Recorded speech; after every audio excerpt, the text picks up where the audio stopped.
Welcome back, everybody. Today we're going on another deep dive, and we're going to be exploring Vaishnavism and ISKCON Ooh. through the lens of a 2024 book called Vaishnavism and ISKCON, a comprehensive critique by Samuel James.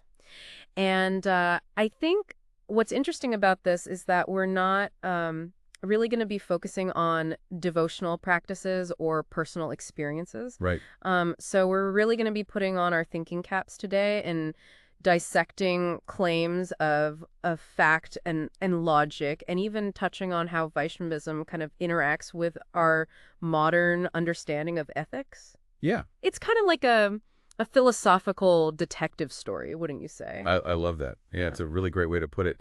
And I think, what makes this deep dive so interesting is that it encourages us to think critically about, all belief systems, not just Vaishnavism. Exactly. So it's a really valuable exercise. Yeah, it's a lens through which to view any belief system. So I think for anyone who might be unfamiliar, Vaishnavism is a major branch of Hinduism that centers around the worship of Vishnu and his avatars, most notably Krishna and Rama.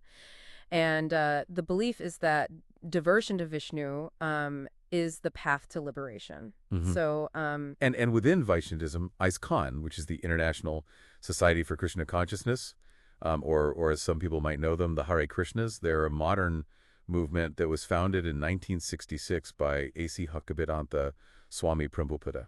And it's just fascinating, how this tradition has taken root and spread globally. it really is. To understand ISKCON, though, we need to go back, like, thousands of years, right? Chart, like, the history of Vaishnavism, because it emerges from, these ancient Vedic traditions and gradually evolves during, like, the late Vedic and early Upanishadic periods. And we see Vishnu rising in prominence during those times. Yeah, and then you have these like epic narratives like the Mahabharata with Krishna playing a pivotal role in there. The Bhagavad Gita, which is part of that larger epic, really lays out a framework for Vaishnavism, Yeah. emphasizing devotion to Krishna. Mm-hmm. And then, Yeah, and then around the ninth century, you have the Bhagavata the Purana, Bhagavata Purana. which Yeah. kind of solidifies Krishna's status even further. Yeah. And it's chock full of stories about Krishna's life and divine play, and it became, a cornerstone for many Vaishnavite schools of thought. So But here's where things get, yeah, yeah, kind of interesting, right? yeah. The Bhagavad Gita and the Bhagavata Purana are central to Vaishnavism, but they also, um, present some really thought-provoking um, challenges when viewed through a critical lens. Yeah, absolutely. Like the Gita, for example, depicts this massive battle where Krishna advises Arjuna, a warrior, to fight, but without attachment to the results, hmm which kind of raises all these questions about how, this concept of duty or dharma, how that fits with, our modern understanding of ethics, right? Absolutely. Yeah, and that's a concept that continues to be debated even today. Hmm. And then when we look at the Bhagavata Purana, it's filled with these miracles and supernatural events. Krishna lifting a mountain with his little finger, for instance. Right. These stories are captivating, no doubt, but Hmm. you know, they seem to directly contradict our scientific understanding of the world. Right. So how do we reconcile these ancient narratives with what we know about like physics and the laws of nature, right? Like is it all just metaphor or is there, something deeper going on here? Yeah, that's a great question, and it leads us to think about how different cultures and time periods might have viewed the world differently than we do today, right? Yeah. Like, so for example, many ancient cultures used mythology and storytelling as a way to convey complex ideas about the universe and human existence. Yeah, so maybe instead of interpreting those stories literally, we we look for like the symbolic meanings and the wisdom that they were trying to convey. Exactly. Yeah, and that opens up, a very new way of understanding these texts. Hmm. Now, Samuel James, in his critique, um, points out that within, the doctrines and arguments presented in these texts, there are what we call logical fallacies. Uh-huh. And these are essentially flaws in reasoning that kind of weaken an argument's foundation. So these fallacies are like cracks in the foundation of a building. Yeah, that's a good analogy. Yeah. And one example that James highlights is circular reasoning, Mm-hmm. which pops up quite often in discussions about scriptural infallibility. Right. And the argument goes like this. The scriptures are infallible because they're divinely revealed. Right. But then the question becomes, how do we know they're divinely revealed? Yeah. And the answer often circles back to, because the scriptures say so. Ah, that's like a dog chasing its own tail. Precisely. It's a self-contained argument that doesn't, offer any external evidence. Yeah. Yeah. Makes sense. Are there any other logical fallacies that are common within Vaishnavism? Well, another one that's prevalent is the appeal to authority. Mhm. And this is essentially accepting something as true, simply because an authoritative figure or an ancient text um, says it's true. Right. So it's kind of like the because I said so approach to knowledge. Yes. And while tradition and respect for authority are important, relying solely on those factors without critical thinking can limit our understanding and potentially blind us to inconsistencies or flaws in the reasoning.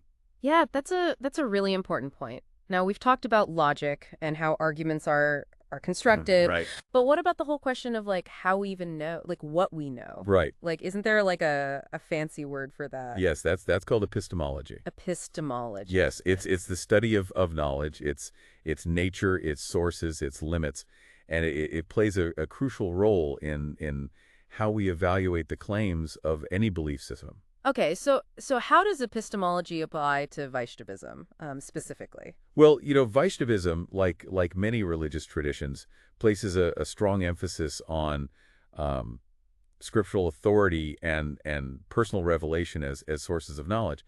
And those things are incredibly valuable to individuals. Yeah. But from a critical perspective, they present certain challenges, right? They're inherently subjective experiences. They can't really be independently verified or tested. Right. So it's like the difference between saying I feel this to be true in my heart and saying here's the scientific data that backs up this claim. That's a great way to put it. Yeah. And this different in how knowledge is acquired is a key distinction, between a faith-based perspective and a scientific worldview. Yeah, it's like speaking different languages almost. Yeah. But within Vaishnavism, there's also a strong emphasis on the guru or the spiritual teacher as a source of knowledge and guidance. Yes. And the guru plays a vital role in transmitting teachings and practices. Mm-hmm. However, this reliance on the guru's authority can also present certain challenges. Like what? Well, if the guru's teachings are never questioned or critically examined, there's a risk of dogmatism and a potential for harmful practices to go unchecked. Right. So it's not about dismissing the guru's wisdom, but about approaching their teachings with a healthy dose of critical thinking. Exactly. Yeah. Respectful questioning and open dialogue are essential for any tradition to evolve and stay relevant in a changing world. Absolutely. And speaking of challenges, what's fascinating is that even within Vaishnavism itself, Mm-hmm. there are some internal contradictions that makes you really pause and think. Internal contradictions? What do you mean by that? These are inconsistencies or conflicting ideas within the belief system itself. For instance, the Bhagavad Gita advocates for acting in accordance with dharma. Right. Which sometimes, involves striving for specific outcomes, like victory in battle. Right. But at the same time, it emphasizes detachment from the results of your actions. So you're saying it encourages both striving for a goal and being okay with not achieving it. Precisely. Yeah. And that raises the question, how do you reconcile these seemingly opposing ideas in a practical sense? Yeah, that's a good question. It seems almost paradoxical. It is, yeah. And this tension between action and detachment is a key theme that James explores in his critique. Mm-hmm. Another interesting internal contradiction emerges when we look at the Gita's teachings about um, the eternal soul or Atman and its inherent detachment from the material world. Right, because if the ultimate goal is to transcend the material world, Right. then why does the Gita place so much emphasis on performing one's duty in that very world? hmm Yeah. It's a fascinating question that highlights the complexities and nuances of interpreting these ancient texts. And it makes you wonder. Makes you wonder what. Don't leave me hanging. Well, it makes you wonder if perhaps there are, multiple layers of meaning within these teachings, layers that go beyond, a simple literally interpretation. Okay, so we've got potential logical fallacies, questions about, knowledge and how we know, and even internal contradictions within Vaishnavism itself. Right. So where do we go from here? What now it gets even more intriguing as we start to look at how Vaishnavism's beliefs intersect with our modern understanding of science and history. Okay. Because there we find some external contradictions that are pretty thought-provoking. Oh, this is getting good. I'm ready to dive into those external contradictions. But first, Yep. why don't we take a quick break? We'll be right back to explore this further. Sounds good. All right, see you in a sec. See you in a sec. All right, so we left off talking about these external contradictions between Vaishnavism and, well, the world as we understand it today. Where do we even begin with that?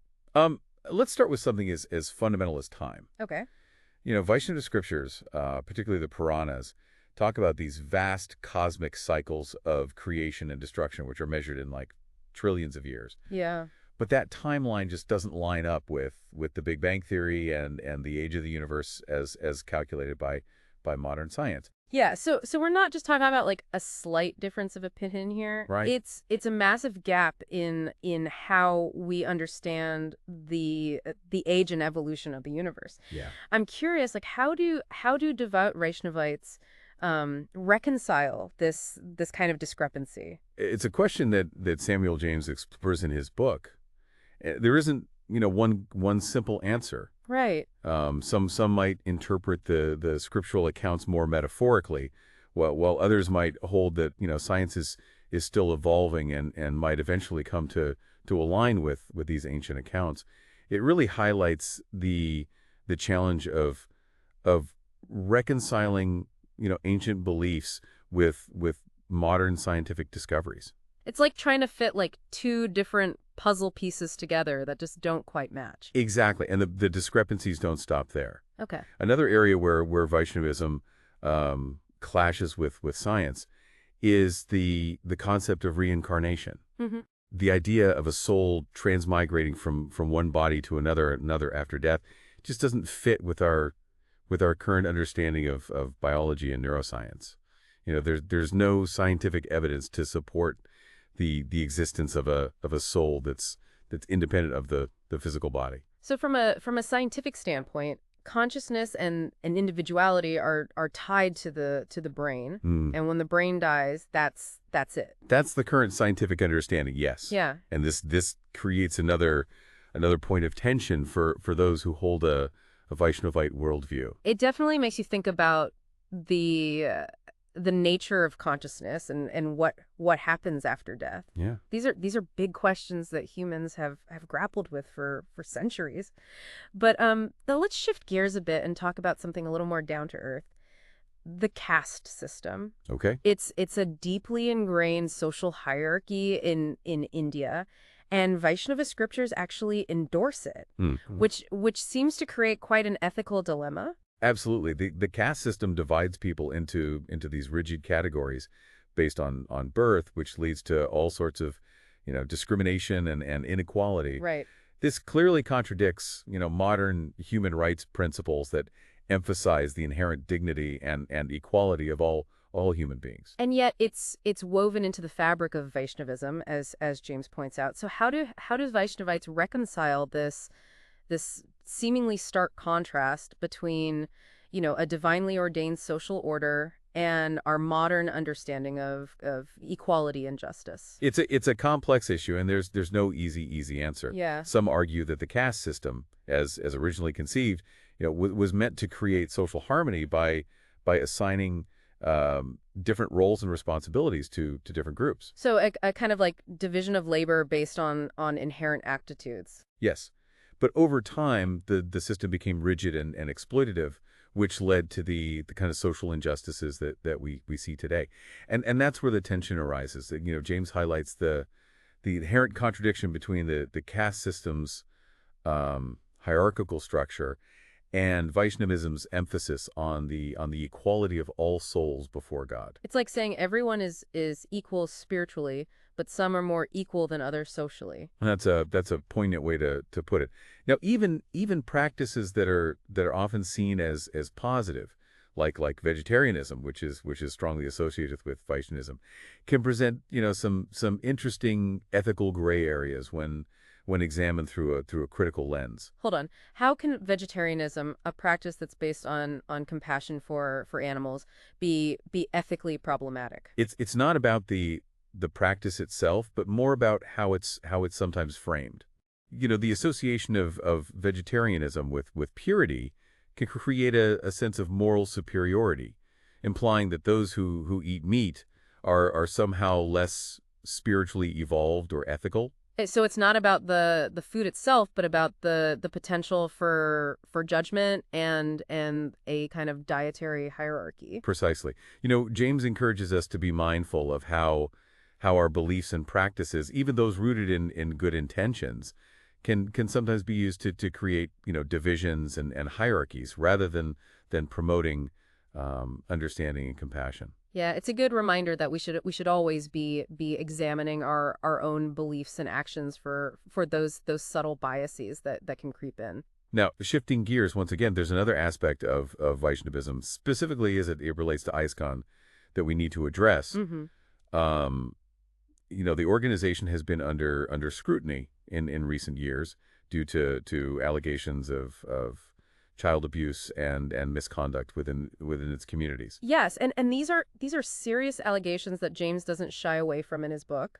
Right. And it's important to acknowledge, these issues and explore the factors that might have contributed to them. Absolutely. James looks at various aspects of ISKCON's structure and culture that might have created an environment where such abuses could occur. Like, what are some of those factors? Well, one factor is the centralized authority structure within ISKCON. Okay. The guru is seen as the ultimate authority, and there's a strong emphasis on obedience and submission to the guru's teachings. So there might be a reluctance to question or challenge authority, even when it comes to potentially harmful practices. Yes, and that can create a situation where abuses go unreported or unaddressed.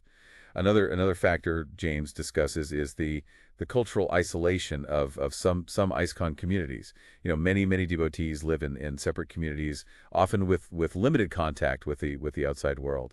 And this can create a kind of echo chamber where certain beliefs and practices are reinforced without much critical examination. So it's like living in a bubble where certain perspectives and information might not get in. Exactly. And when you combine those factors with a lack of transparency and accountability, Right. it creates a situation where abuses can happen more easily and go unchecked. Yeah, it's a sobering reminder that even organizations dedicated to spiritual growth and ethical living can be vulnerable to these kinds of problems. It emphasizes the importance of having open dialogue, critical thinking, and strong systems of accountability within any organization, regardless of its spiritual or religious orientation. I think that's an important takeaway for anyone involved in any kind of group or community, whether it's, religious or social or professional.